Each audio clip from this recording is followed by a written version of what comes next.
Ian with Vulture Moto, and this is a 1988 R100 cafe racer that I am preparing for sale. Most of the modifications are fairly obvious, so this will just be a quick review of features. The wheels and brakes, front and rear, are stock. Up front, I swapped out the forks for an assembly from the K100. That's the lowers, stanchions, and the entire steering assembly. I did that for the beefier stanchions and triple clamps, and also for the fact that the stanchions are sufficiently longer that setting it up at the same height as stock, it allowed me to mount these PSR clip-ons above the top triple clamp. The fenders, front and rear, are aluminum. They started in the same form. I cut down and polished the front and painted the rear, obviously, mounted on stainless steel struts. Rear shock is an adjustable Hagon. The rear set foot controls are set at exactly the same height and distance. I mounted them to the original frame bosses.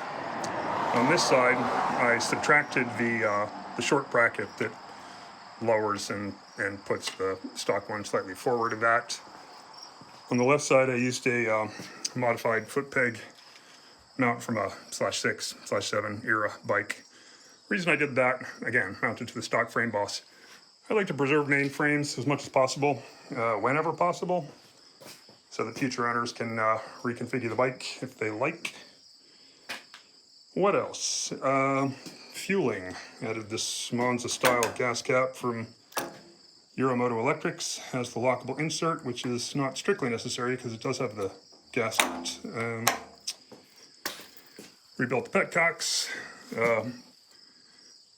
Silicone lines which will not dry rot. Hooray!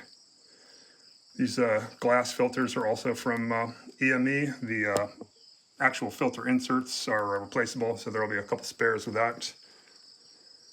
Rebuilt the carburetors with pods. The headers are from a /6/7 era single crossover mated to new replica Dunstall 6-shooters that I repacked with stainless steel wool that I favor over fiberglass. And I think we're ready for a cold start demo. It's been a few days since I've run it, but it's been roasting hot. Not so hot today, but on a wicked cold day, I started with full choke. Medium day, half choke. I'm figuring that'll about do it. Throttle, like on most of these bikes, I typically start them no throttle, just the cable slack taken up. That's usually sufficient. Sometimes a little throttle manipulation, depends on the bike, depends on the weather.